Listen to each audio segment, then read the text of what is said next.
welcome back everyone. It's been a while since I made a video. I've been spending a lot of my time trying to get out into the real world and interacting with real people and not on the people on the internet are real people, but you know what I mean, like in real life, not over the internet.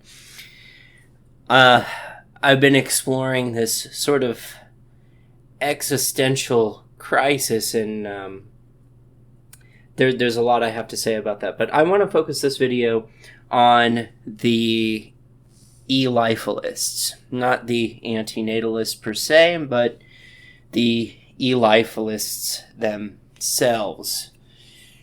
Okay, I'm gonna be very clear about this. I have never blocked anyone before. Never blocked a single person on my YouTube channel. Never. Out of all the social media things that I have, there's very few people that I have blocked. Very few. I had to block the two Efilists, though, because they started engaging in something that I did just vastly inappropriate. For one, they started accusing me of deleting their comments, which I couldn't even retrieve because they don't show up on the YouTube Creator Studio app.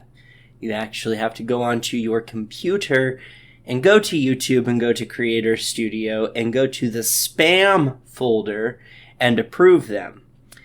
The reason why YouTube was putting both of their comments into the spam folder on the comment section is because if I looked up either one of their names, their little YouTube profile names, I would come up with something like 700 odd comments just under 2 videos. The YouTube algorithms are going to look at that as spam because that's what spam bots do. They just continuously push out messages left and right. So YouTube thought you were spam, and they were shoveling your comments into the spam folder. The other reason, and this is why I also called them trolls, because they wouldn't stop. It was continuous. Over and over and over again, which I consider to be a form of trolling. It was quite obvious that they were trolling. One of them took a small phrase from the beginning of an entire paragraph, so not even the complete sentence, just part of the sentence, and just took that one part of a sentence and said, "This is why Jinx is an idiot." It's like they didn't even explore the entire thought I had put forward. And I keep addressing the same arguments with these Efilist shits, and they just don't answer the fucking goddamn questions. Neither one of them, listen to me, you won't be able to comment on my video because I blocked you motherfuckers. Neither one of you has actually responded to any of the goddamn arguments and questions I have posed to you. You are dodging them to fucking death. Then you turn around and you want to proclaim yourself to be a fucking philosopher. Then, when you do respond to me, it's nothing but bullshit fucking arguments. Alright? I can't take you seriously as a debate when you won't address the entire concept that was put forward to you. You guys are brainwashed and you're following a cult. And I found something very interesting about the Efilists to back that statement up.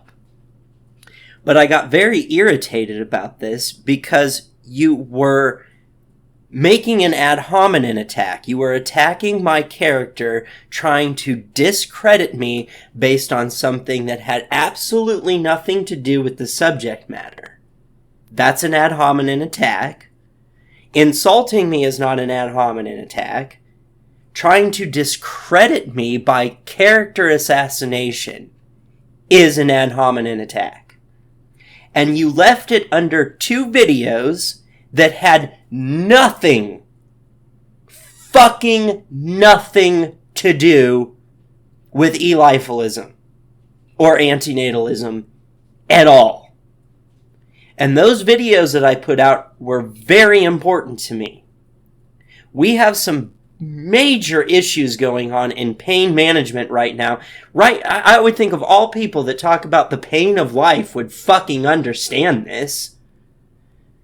People in hospice care, because of the CDC, can't get opiate pain meds.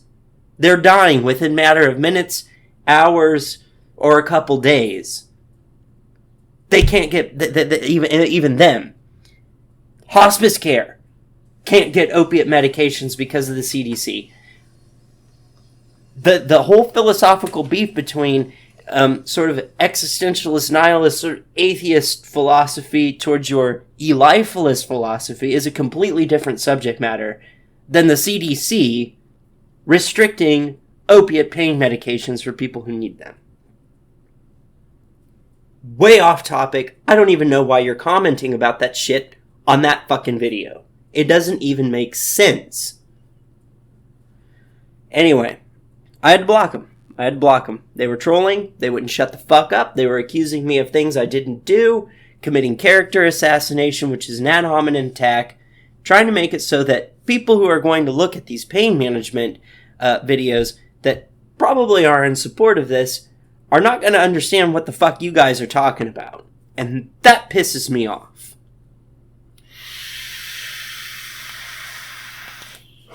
It is not proper philosophy or debate or argument to commit an ad hominem attack in that fashion. It's unacceptable. It's a fallacy. Fuck off. Like I said, the other problem is they would never address the actual issues that I had. Completely ignored them over and over and over and over again. You know what? You guys are really great at regurgitating the little talking head on YouTube that you guys subscribe to. And I will explain why Efilism is dogma. It's a belief. Bow down before your fake plastic god, because that's what Minham is to you, is a fucking god that can do no wrong. He is above criticism. Above it! You can't criticize Minham. He knows all. He knows and sees all. He can't be debunked. He can't be criticized. He is untouchable. Sounds like a god. Sounds like dogma. Sounds like religion. And I can demonstrate that, actually. So, sorry, I would unblock both of you so you could comment on this video, but I don't remember what your little YouTube tags are to go to your little YouTube channels and unblock you. So, sorry. But I'm not sorry. You guys were trolling.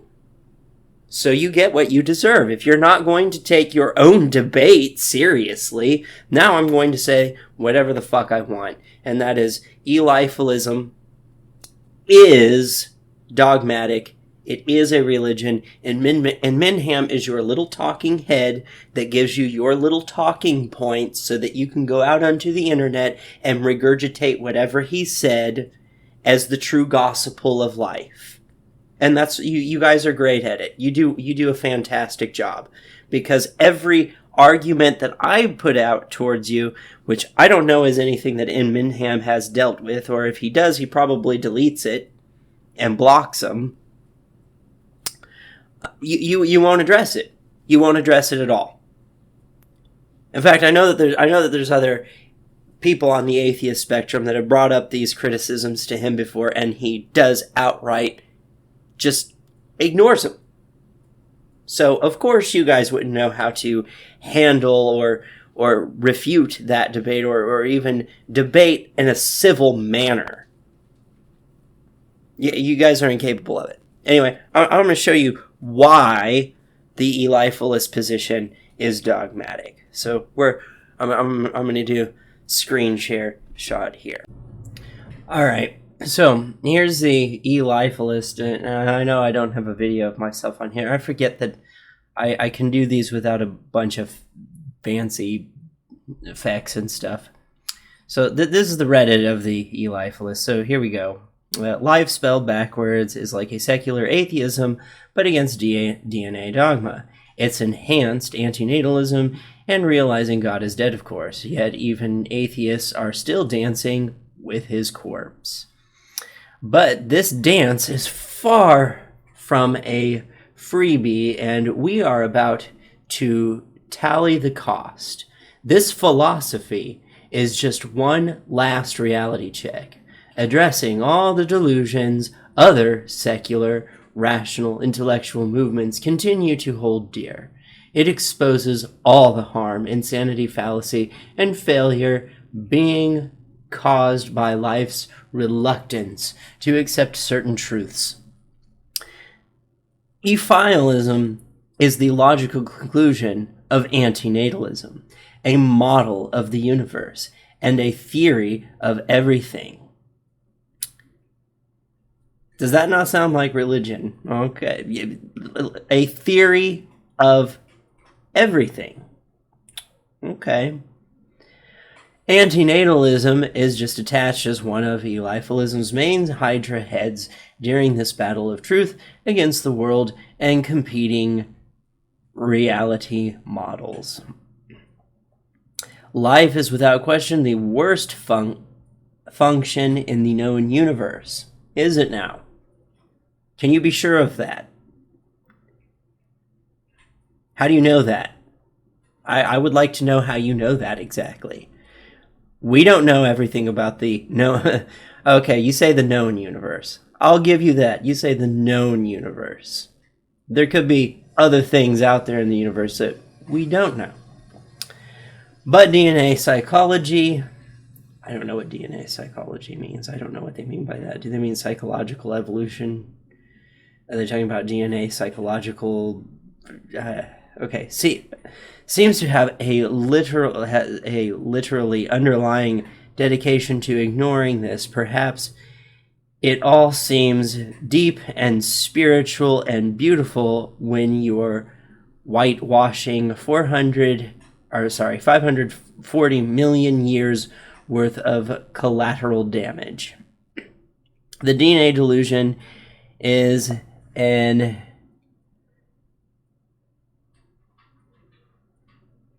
amnesic style twist of logic that assumes many forms. There's something here that I'm looking for that I read that I'm really wanting to find, and it's not this.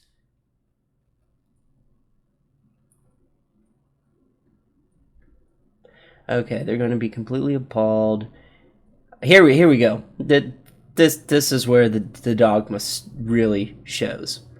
Efilist is a universal, absolute, secular, determinist, materialist philosophy. In other words, a philosophy that directly opposes subjective, random, dualist, theist, relativist, and metaphysical philosophy. Efilism does not rely on human certainty, subject certainty, subject relations, subjective or syllogistic propositional logic to derive or posit conclusion. It drills deeper than this with metacognition and closed concept, model logic to maintain conclusions that are objectively and necessarily, here we go, objectively and necessarily true, regardless of any possible alternative and regardless of the subject. God damn it, I gotta turn that down because the mic is just gonna pick that up.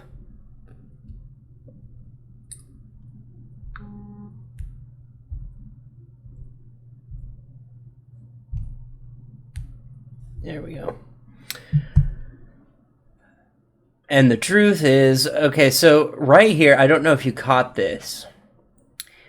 They are proclaiming, oh, here it even says, this is even further corroborated when armchair critics demand a citation out of Efilism while conveniently never demanding citation from natalism.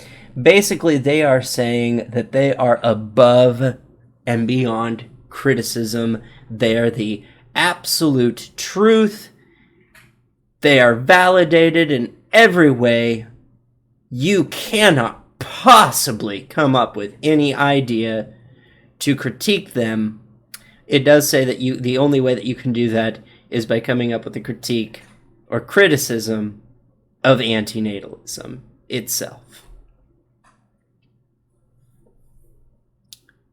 That's dogma. That is one thing that you have... okay, let's go back to... Let's go back to the philosophy of the existentialists. Okay, their fear was one of two things could happen with the death of God. One is that you would believe in anything. And that's what this is. That is the dogma, is the belief in anything. That with the death of God, dogma will happen, or the belief in anything. The other fear that the existentialists had was that the death of God would result in nihilism. This is like Efile-ism is like the combination of both nihilism and dogma wrapped up into one. So really, Efile-ism is backing up what the existentialist philosophers have warned about, that were afraid of, that they were afraid this would happen. You've essentially proved that you can create a cult without religion, or without what we've known to be religion. This is religious in practice. There is a lot under this that you wonder why Minham gets kicked off of YouTube. I've read through a lot of this. They have a lot of talking about, like, there's talk about right to suicide is what they call it. So we're not talking about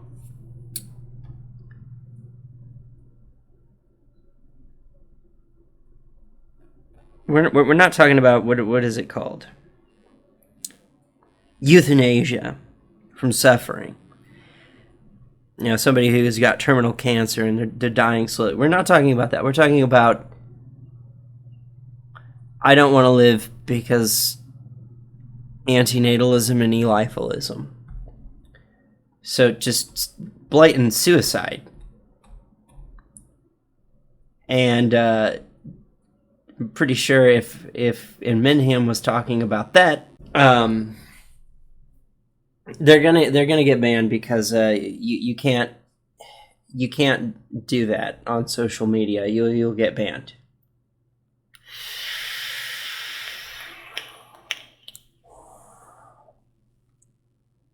So I was doing honest inquiries and criticisms, but these people are dogmatic. They can do no wrong. They are right.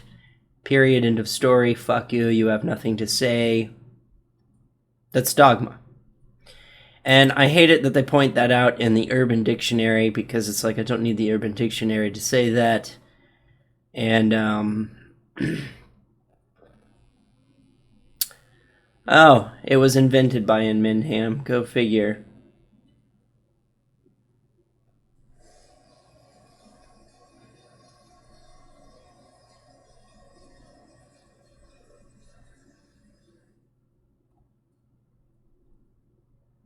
Gay cold? Okay. But there was... The reason why I pulled up the Necronomicon, because I wanted to find the beginning paragraph that was written in the Necronomicon, written by H.P. Lovecraft. I couldn't find the beginning paragraph, but it says something very, very similar to what is said here, that it is beyond criticism.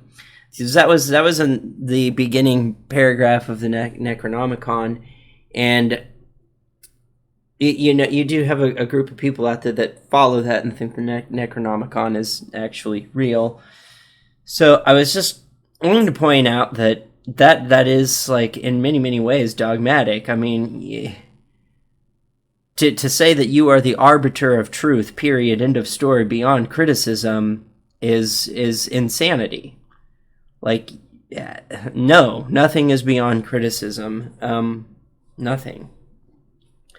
And so you have a group of people that believe that they're right, no matter what.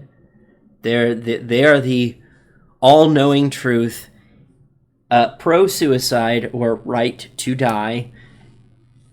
This is sounding more and more like a cult. And what I find deeply fascinating is how deeply against the pain part of the argument that life is pain, life is pain, life is pain. If you've ever lost somebody close to you, you would know that's probably the most emotionally painful thing that can ever happen to you. It's so painful emotionally, it will change you for the rest of your life. And yet you have these people on here going like, oh, we're just going to kill ourselves because we're in pain, even though I'd be willing to bet most of these people have never really truly suffered the ills of pain or just how painful life can be. So, whiny little crybabies. And the thing that they will not answer to me is this authoritarian view that they have the right, or seem to think that they have the right, to demand that all life forms must cease to exist because everyone has to subscribe to this idea that because life has more, variably has more pain to it than pleasure, therefore existence is not worth it. And that is subjective. They refuse to admit that is subjective. They absolutely reject that is an opinion. That is your opinion. And not everybody feels the same way. Not everyone has come to that same subjective conclusion. Some people think that the joys that they get out of life, it's worth the pain that you feel. And that is what Friedrich Nietzsche would have argued. The existentialist philosophers would have argued the same thing. And then you would have, like, maybe a nihilist philosopher that would argue for hedonism. Because fuck it. You're alive, you didn't choose to be alive, but you might as well get as much joy out of life as you possibly can, which apparently Minham is greatly against, is hedonism. Addiction, blah, blah, blah, blah, blah. So my concern on that was, how are you going to get the entire population to capitulate to this demand without massive amounts of authoritarian, and what if people don't want to? And that's it is a syllogism, I'm sorry to say. It is. So one of the questions that I've asked these people that they've refused to answer is, one, how are you going to impose this without being authoritarian about it, without, basically creating some form of holocaust. The other thing that seems to be ignored in the questions that I've asked them is how likely do you think this actually is? Because this is not a philosophy, this is a proposal. You are proposing based off of antinatalist philosophy that because antinatalism is hard to debunk because it's got a lot of truth to it, that we should just cease to exist. How likely do you think that is going to happen? Like, that's like saying I'm going to create a utopian society. How likely do you think that is going to happen? As idealistic as that sounds, we all like the idea of living in a utopian society. Is it actually going to happen? No. More than likely not. Probably impossible. That's how unlikely, is that you can say probably impossible. How likely is it that you think you can get all the life and sentient life forms to stop existing? Is that likely, or is that a pipe dream? Is that idealism? And unfortunately, because like I said, now that I blocked you, I'm going to say whatever I want. It's idealism. It is idealism.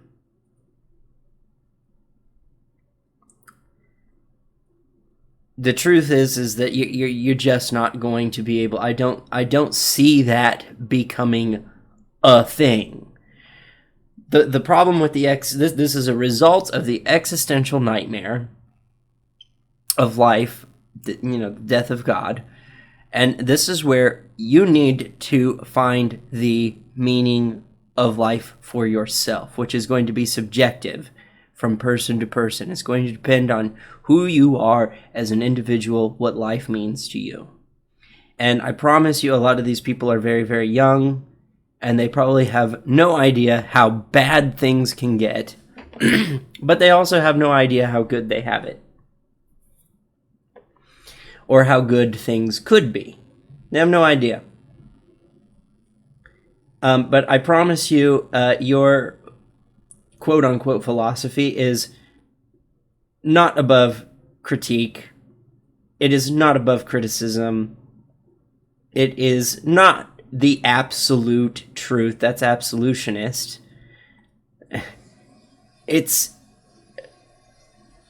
If you're proclaiming that on a philosophy, then there's something wrong. It's not a philosophy. It's dogma at that point. It is a belief, and is predicated on a belief. It even says that here, a philosophical position and also a social movement that believes that there is a negative value to birth. They believe that people should not have babies because it is morally bad. Well, that's more this stance of antinatalism. But how likely is it that you're actually going to get everyone to stop having babies? How likely is it that you're going to get sentient life to stop existing? That's the question I keep posing that they never answer, because the real answer to that question, and we all know it, is it's not very likely at all. It is counterproductive for a biological organism to try to die. That's counterproductive. And that's not about being... It's logical in its own right, in that it's part of the natural world we live in. It's hardwired into our brains. And I know that doesn't matter to the Efilists or the Efile-ists, the antinatalists. I know that doesn't matter. But that is the point to a biological organism. And that's one of the other things that I've tried to argue is that there's a natural aspect at here that is beyond our control. You could get rid of all the life on Earth. That doesn't mean that life won't exist somewhere else. I don't think you can control it. I don't think you can control nature. I think this is something that is out of your control. And I have yet to see any demonstration otherwise. And I'd be willing to bet I'll never see any demonstration otherwise.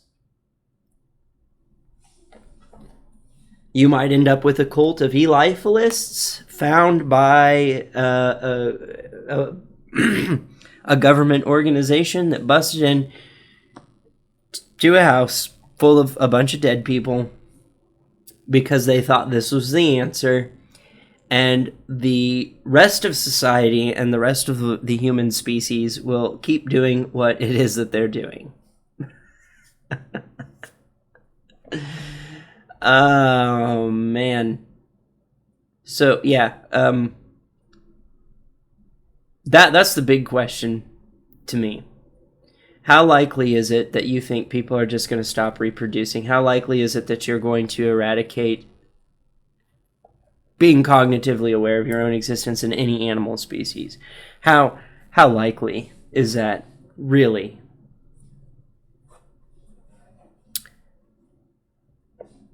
So you can make the argument that, yeah, true, life has a lot more pain in it than it does have pleasure. You can make that argument, and I'll agree to it. I will agree that everything is nothing and nothing is everything. I'll agree. Yeah, that's true. But I'm not going to sit here and say that you're going to get the entire human species to just stop procreating or kill themselves. I don't think that's going to happen. I think that's an unrealistic expectation, an unrealistic goal. It's just not going to happen.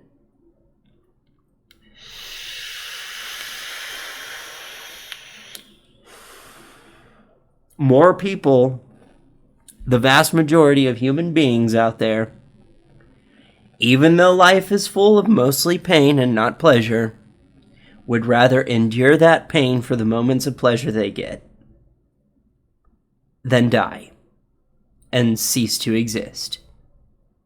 That is not the position the majority of human beings take, religious or non-religious. That's the truth.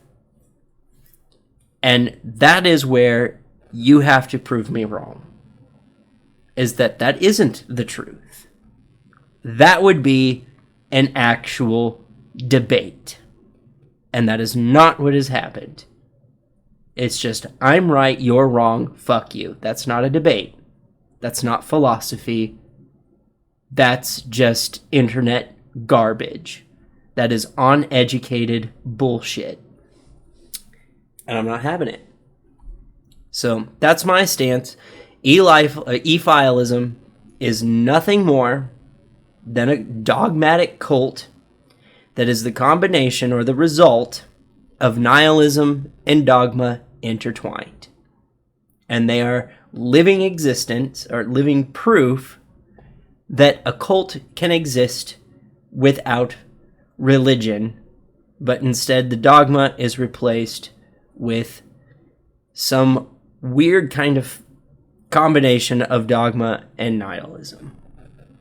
Because this is the thing. This is why I'm calling it nihilism, is because you've fallen so far into the abyss that everything is nothing and nothing is everything, that life no longer has meaning and should be eradicated. That is a nihilist position. Whether you like that or not is irrelevant. That is what it is. And it's a cult. And it is dogmatic, just like a cult. But it's not based off of spiritual belief. It's based off of belief somehow that you can eradicate the existence of life. And you can't. You can't. Prove me wrong. Do it. Prove me wrong. You can't. As I said, I buy into the argument.